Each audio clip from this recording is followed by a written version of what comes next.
Welcome back, everybody. This time, we've ended up being the news. And of course, our goal with us publishing our first game, The Pale Beyond, onto Steam and other platforms today is to bring you along with the journey of what it is like actually releasing a game. Of course, we're working with our publisher, Fellow Traveler, and the crazy news is The Pale Beyond is out right now. You can actually go to The Pale Beyond on Steam and pick it up, which is the pretty damn crazy thing.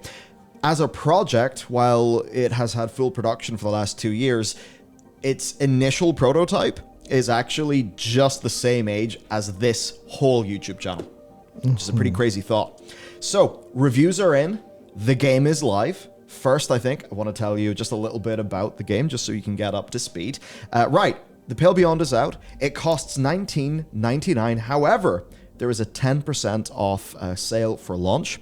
With our reviews so far, we've got, I think 3 9 out of 10s / 90 out of 100s. We've got an 8.5. We've got 2 or 3 8s. I think 2 7s. And from Rock Paper Shotgun, an unscored review that was, just really awesome to read because it was very positive. It made the whole team very happy. So I can thankfully say that we've ended up releasing a pretty damn good game by the critics, and I think, we're all pretty damn thrilled about that. As for the game itself, The Pale Beyond is a narrative survival role-playing game where choices matter, where every decision has a face, where your social skills, your ability to read characters based on how they talk, who they are, will matter. You've got to deduce what makes people actually tick. And yes, everybody in this game can be dead by the end. Everybody. Which is pretty crazy. You can have a perfect run of the game and get everybody through. However, we have balanced the game not to be a cakewalk. A few reviewers have thought it was just a smidge too hard. Some other reviewers have thought, oh my god, this level of difficulty is perfect.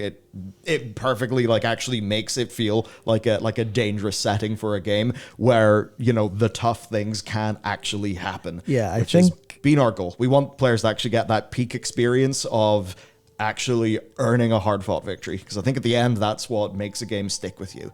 Yeah, I think everyone, if you're watching this channel, you probably have heard back in the day the term been thrown around, ludonarrative dissonance, which is a pretty big thing in video games where you're playing doesn't really match what's actually happening in the story, and you kind of go, okay, well, as an example, the fact that you're running around in a game where you're like, oh, your character's very nice and very friendly, but you're also just murdering hundreds of people on the side. Yeah, what because if combat Indiana has to Jones, be that way? What if Indiana Jones actually just killed hundreds of people? Yeah, so in this case, I think the difficulty ended up being what I would probably coin as ludonarrative consistency, where it's about making sure the gameplay actually lines up to the experience you feel. Whereas if you come out going, well, that was supposed to be hard and everything's supposed to be hard, but I kind of didn't struggle very much, then that's not going to feel satisfying. So I'm really happy we managed to actually hit that, thread the needle of making it feel yeah, this is hard.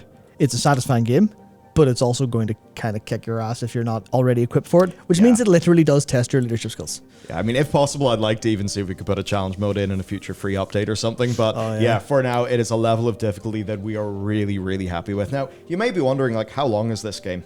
So, in some ways, you could say how long is a piece of string, because you could keep on playing it. We are finding, though, that between 7 hours being the quicker end of things and 11 to 12 hours being the longer end of things, that's the duration of one run of the game, right?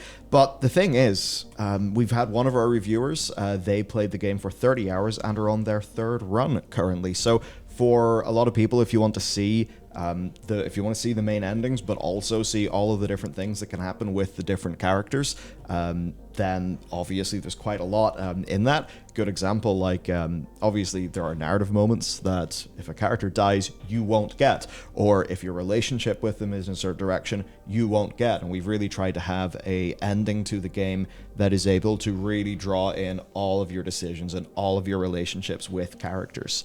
And even mechanical things too, again, trying to have, I guess, ludonarrative consistency. If your doctor dies, you're going to be in a pickle. Mm-hmm. You'll probably be able to scrape through, but you will be in a pickle, and that's something that we're happy to let happen because it means that the game actually feels real while you're playing it. Yeah, or even in other mechanical senses, if you do something that you think is absolutely the right call, but a challenging one, and some of your crew don't exactly agree with that and would rather you went a more moral way that was a little bit more challenging on the crew, then they might not actually help you quite as much as they should or as they could, because it is unfortunately, if you're going to fight it hard, it is going to test your ability to actually manage people and not faceless numbers. It's going to be actual people.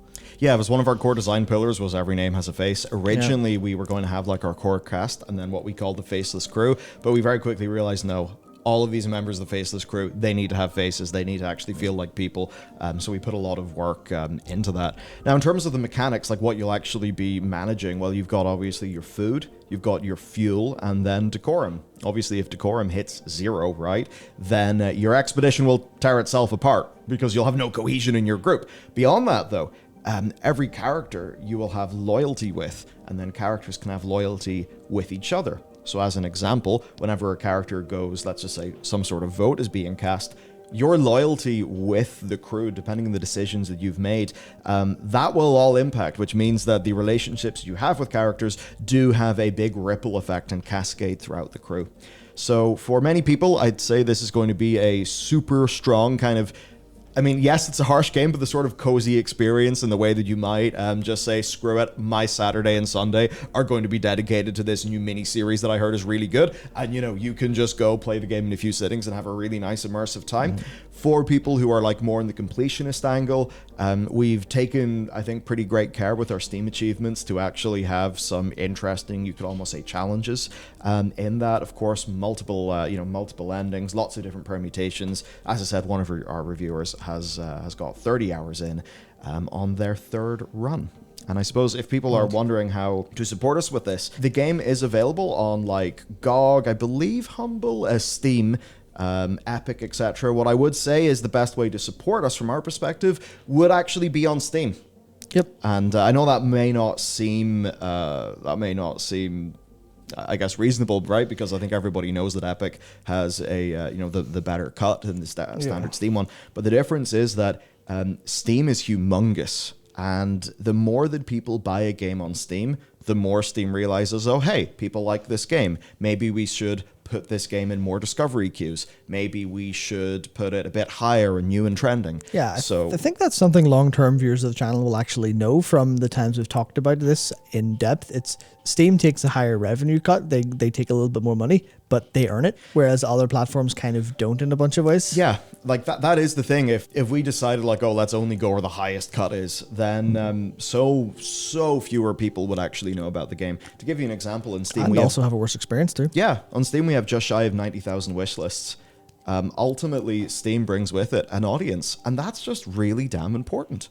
And there is a great value in that, and I think Valve obviously know that. So the number one way to support us is to purchase the game on Steam. I would say at launch, per the algorithms and stuff. Basically, the bigger your day one is, essentially the better. Which is, as an example, why we didn't run pre-orders. That's something a lot of people also may be surprised by. Pre-orders actually kind of hurt the Steam algorithm, which is kind of crazy. Doesn't matter if you're a game with a humongous marketing budget, so you don't need the Steam algorithm to help you. But I suppose it's just a way that Steam can be really helpful to indies.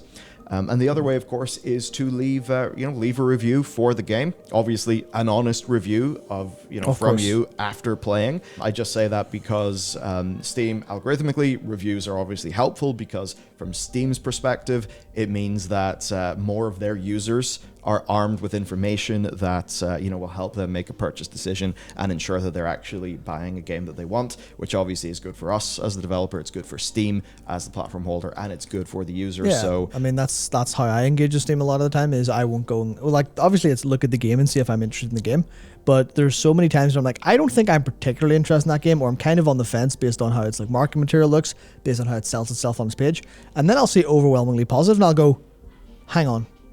And if that's overwhelmingly, and it's got maybe a couple hundred or a couple thousand reviews, enough to get to that threshold where overwhelmingly is allowed, then I'm immediately just like, yeah, that's clearly in the upper echelon of game. Maybe it's not like getting 9s or 10s or whatever else, but if it's overwhelmingly positive, that means everyone who played it enjoyed it. And I'm like, that's a game I definitely want. So I think the reviews are super important on that front for how people should be engaging with games like that. Yeah, of course. And, between any feedback that comes via the reviews, if somebody leaves a negative review or whatever, and there's bugs, then obviously that will get onto our bug tracker. Same goes if there are any comments in the Steam forums for the game. We actually have a really cool automation that is able to essentially scrape those and put them into a Notion database, which means that basically, we are going to be working through the weekend. More just from the code side, which essentially means our co-founder Thomas. We'll be working through the weekend to quash down any issues that do crop up. And on that, then, I think it's time, and this is definitely a spooky thing to be doing, but it is time to talk about the critic reviews for a game. Obviously, the user reviews are not in yet, so we don't exactly know how the game is going to land with people. But yes, critic reviews for The Pale Beyond, broadly speaking, are really good. On the negativity, I'm very happy that it's really just some technical stuff, but it seems that the actual soul of the game is ultimately what's landed, which I'm really happy about. And on the technical side, we've actually fixed quite a lot since the review. So currently, if you go on to OpenCritic, we are strong with a 80 top critic average. Still waiting for more reviews to come in. We've got an 8, a 9, and a 7 there. In terms of other reviews, you'll see, as an example, here's over on Metacritic, where it's currently got 3 reviews listed, where we have a 9, an 8, and an 8.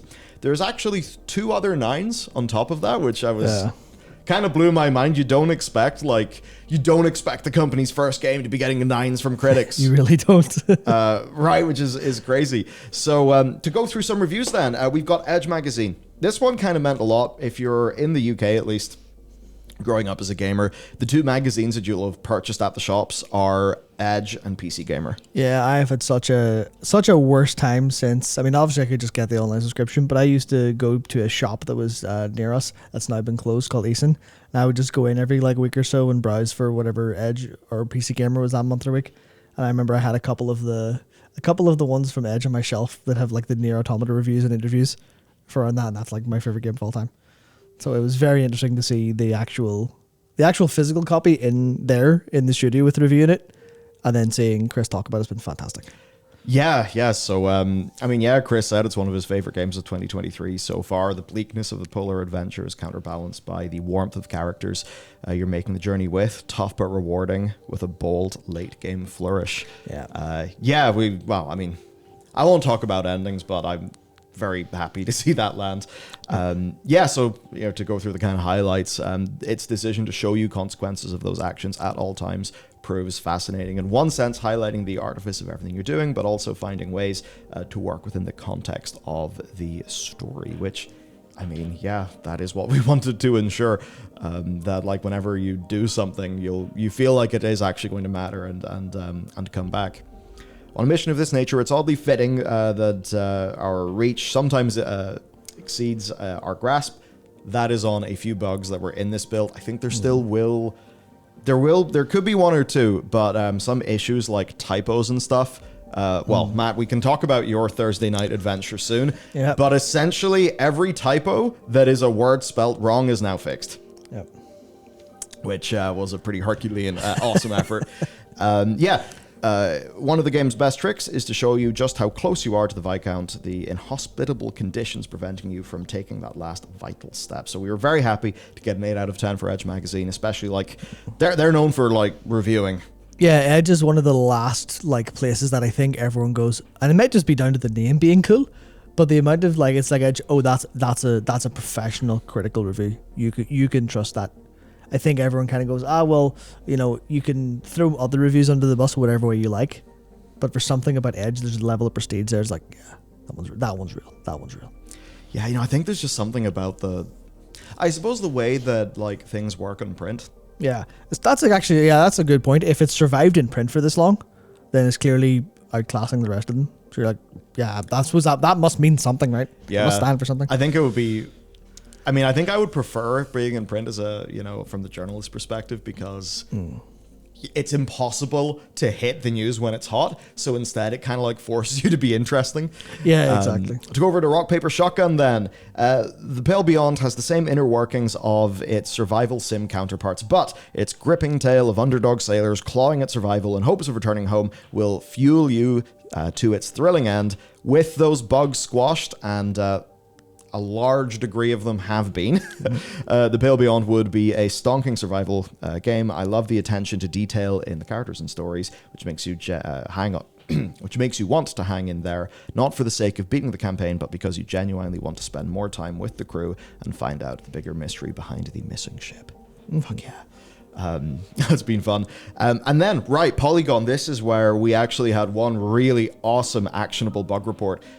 It was a bug that we thought had been squashed, but it appeared in the Polygon reviewers playthrough, and now it is fixed. Now it's fixed. We've like played through multiple times, not been able to reproduce it. And yeah, I think, in version 1.1, which is the very least what people will be getting on Steam, that has been fixed.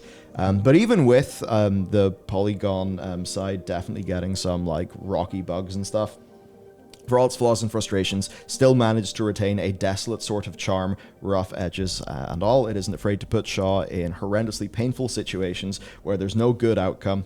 There's one exceptionally bleak scenario where you can physically or practically feel the game gleefully milking what's left of your serotonin. You know what the best part is? Fuck yeah. I have no idea what part that could be, because there's multiple that could have been. I think I know which one, but there's at least a few. Jesus. Coming off the ice and making land after nearly 40 weeks of hell really feels like moving between two worlds. The background art, its environments are positively unearthly when shrouded in ominous fog and hazy light. The ocean scenes with icebergs awash in pinks and oranges are truly gorgeous, as are the dark rolling storms. And so for things, a little bit of this in the plot side, it depends if they were playing the December review or the February review.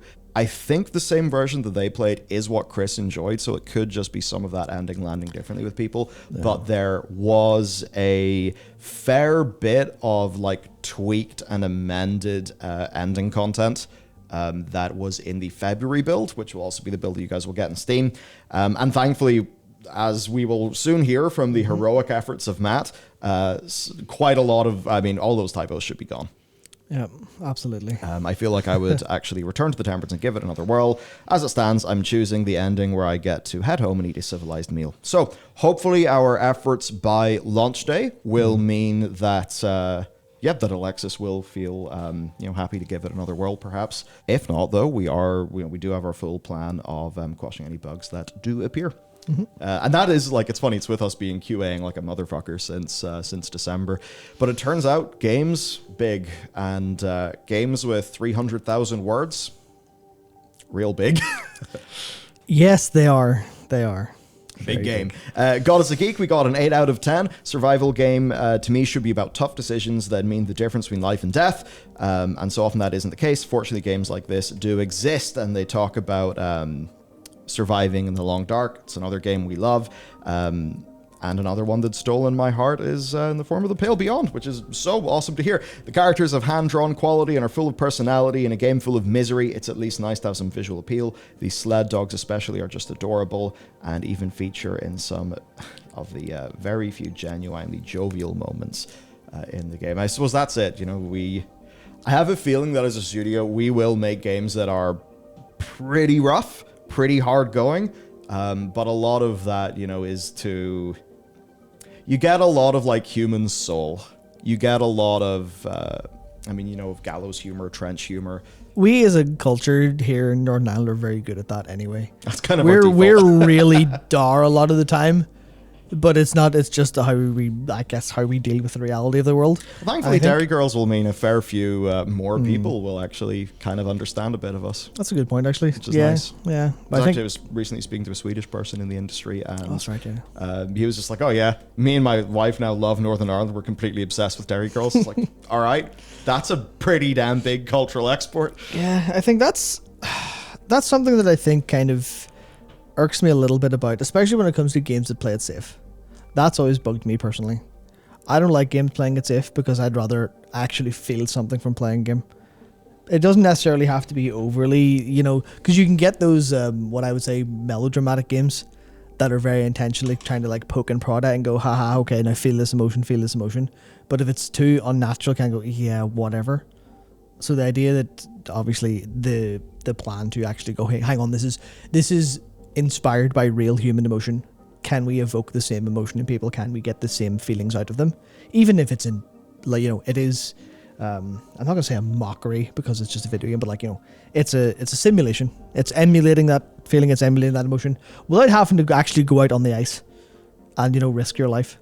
I think that's what video games are the best at doing. Whenever you have that interaction and that immersion, you can get through that in the same way that, I think people will feel something. To use The Last of Us as an example, I think people will feel more from playing The Last of Us than watching it. Even though the watching it's very, very good, it takes on that different quality when you're actually doing it. You get so much closer to the action. There is something about the narrative, I suppose you could say, resonance with like Joel in the hospital at the end, where it's like that's a moment where the player and the character are just completely aligned. So even though it's completely linear, by virtue of being interactive, it's wholly at the ending of The Last of Us Part 1 like hands. Exactly.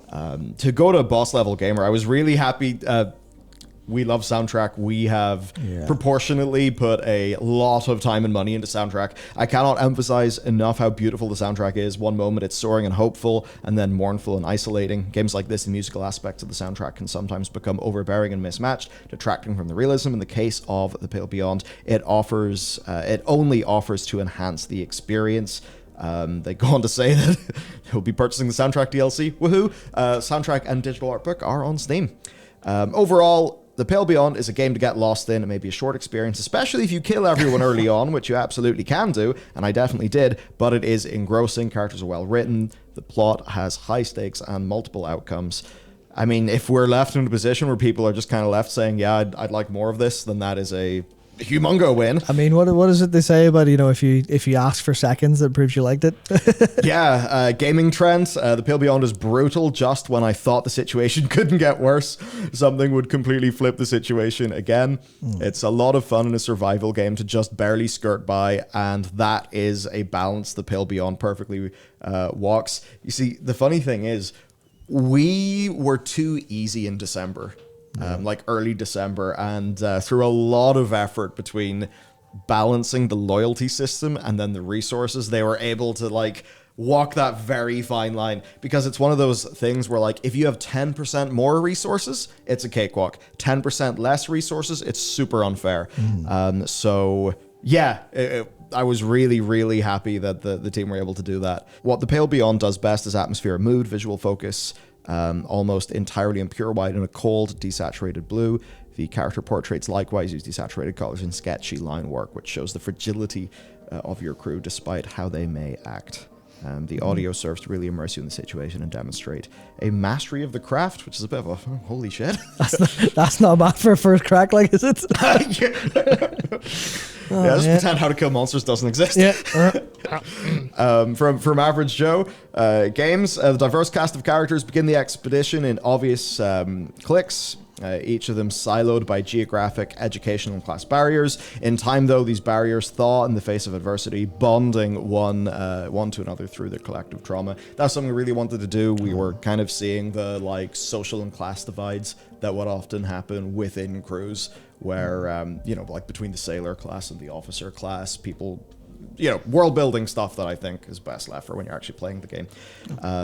In games such as Frostpunk, it's easier to cut rations in half or force children to work through the night because they're just homogenous sprites following a predetermined path on an exploded view. But The Pale Beyond makes tough moral decisions that much tougher by allowing us to care about these people, making it all the more heartbreaking when things go wrong. Certainly if you, by the way, I think almost universally adore Frostpunk as a game. It's one of my favorite in its genre.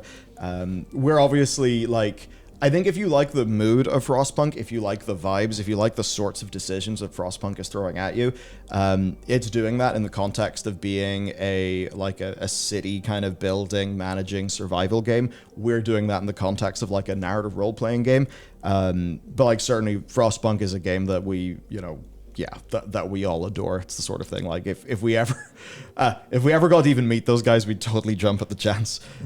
From Screen Rant, for a weaker game, dealing with those minor issues might be a deal breaker, but The Pale Beyond offers more than enough to overcome these quirks. And I think those quirks are the likes of the typos and stuff, which again, the Herculean efforts of Matt have fixed. The Pale Beyond's expedition might encounter a few rough seas, but players willing to brave them then find a journey that is abundantly worthwhile. And I mean, yeah, it's just kind of crazy seeing everything and actually being here. As we're recording this, the game goes live in like literally 2 hours, 1 hour, 57 minutes from whenever I speak this word to you being able to hit the button on the game, which is, again, completely surreal. I did like this as well from Third Coast, who I think we're like a little bit more lukewarm, but they did say, but while it requires you to make the hard decisions, the Pale Beyond is more about intuition and social interaction than cold calculations. That's what I thought was really... Mission accomplished. I was really interested in that because I watched you play whatever, because over in the Bellular Studio channel, there's an hour of gameplay up with Michael playing through with Thomas, the creative director, and I was like, okay, I can see, because I know you very well, and I can see all of your decision making and how it represents you as a person and how you like make those decisions very intuitively and how you would do the same here at work. I said like, I can very much see all that, and it wasn't like, okay, well, how do I resource? Cut rations, walk the plank. Yeah, it's like how do I? It wasn't like how do I resource manage? How do I gamify this? It was literally, well, if this was a real situation, what would I do? And obviously, in your case, that ended up being seemingly the right answer. Yeah, and I think that'll be the thing, like, rather than pure resource balancing, and pure resource balancing is important, and almost like the point of how a lot of the dialogue is constructed is, and especially this will be representing the character of Templeton, like, you can think of the objective right thing to do, but you're also managing a crew of people, and there's a fine line to walk, which is where, if you say something to somebody and you're like, whoa, I didn't think they'd say that. Well, now you've learned how that character, like, over time will think and stuff, and you will be able to then lead that character more effectively as the game goes on. So really just through the script, trying to get that feeling of social deduction. And I think that's ultimately led to, like, in just about every review, people talk about well-written characters that feel real, which, a massive, massive win for the writing team.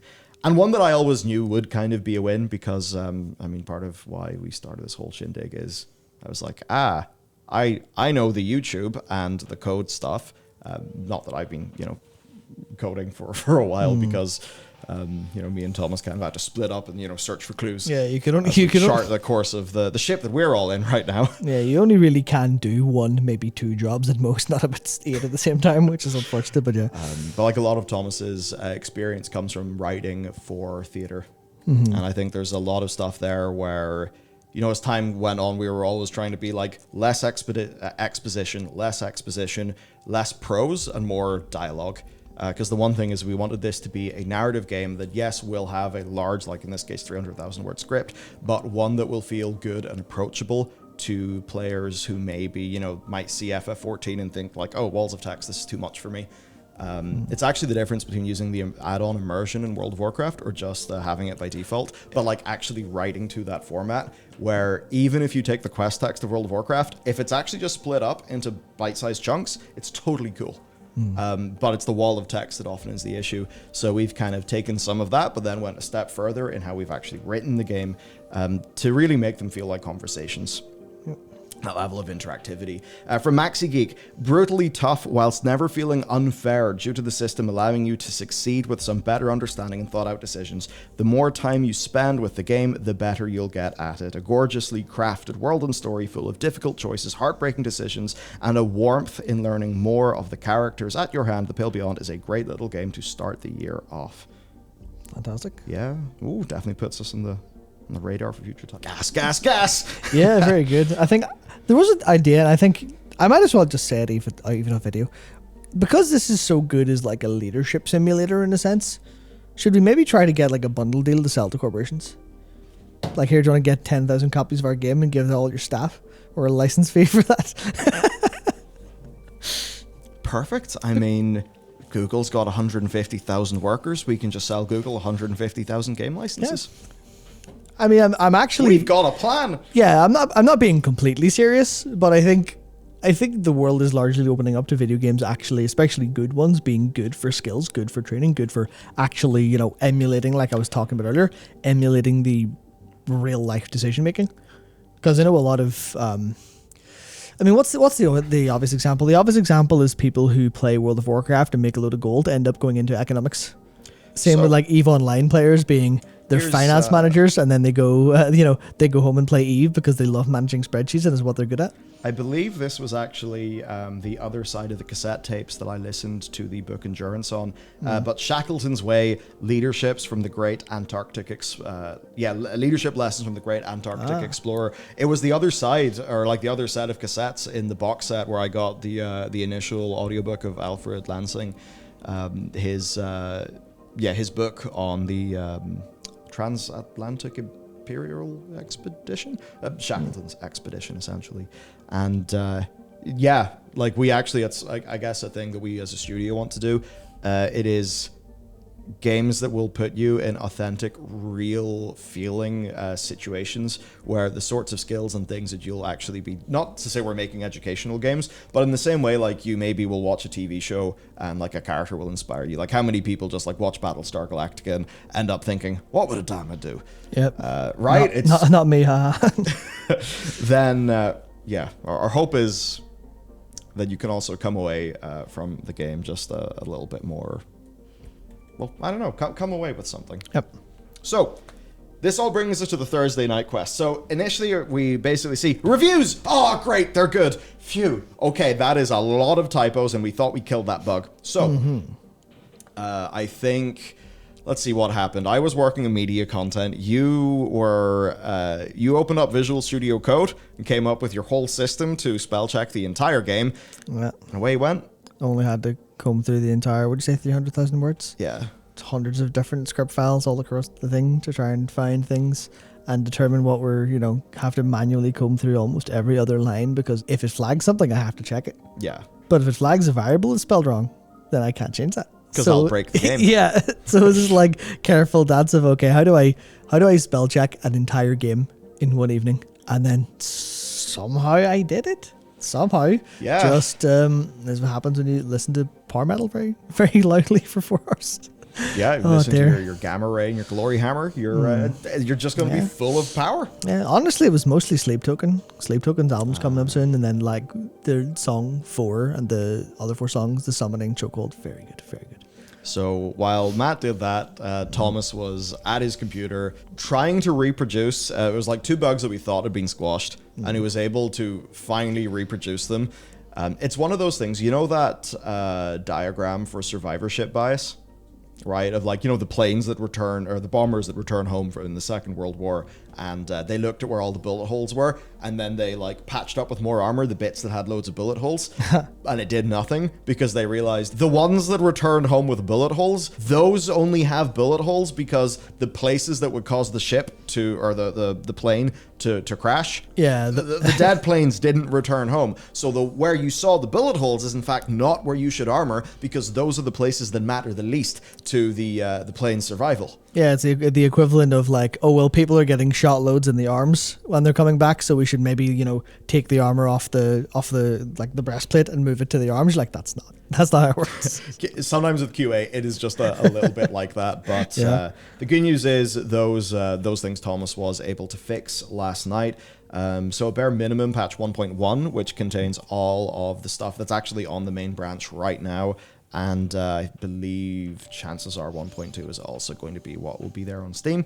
Then we are all standing by with 24/7 monitoring between us and our publisher, who are in Australia time, which actually is really helpful. It really is, because of time zones to like have 24/7 coverage. And then pretty much ASAP early next week, we will be able to push any other things. Because look, at the end of the day, I mean, QA, this game has been QA tested internally with one person since like October, November, December, and then with one external QA company, and then with another on top of that. But nothing can beat just, I don't know, throwing like multiple thousands of people at a game. But we've done our best. I think we're really, really happy. Yeah, we're really happy with the launch version of the game. So that's where we're at for now. what we're going to do is on Monday, we are going to prepare an initial, almost post-mortem, like sort of a breakdown of basically every number that we can share with you, we want to share with you. So we will do that on Monday. We will talk about what lessons we've learned, what things we're going to do next, what has went well, what hasn't went well. So you'll get that side. I think right now it's just saying, hey, the game is out. Here's the reviews and some of the things that went into getting it over the finish line. If you would like to support us, then I would just say, this is certainly one of the times where my ask would be to consider purchasing the game. It is 10% off at launch.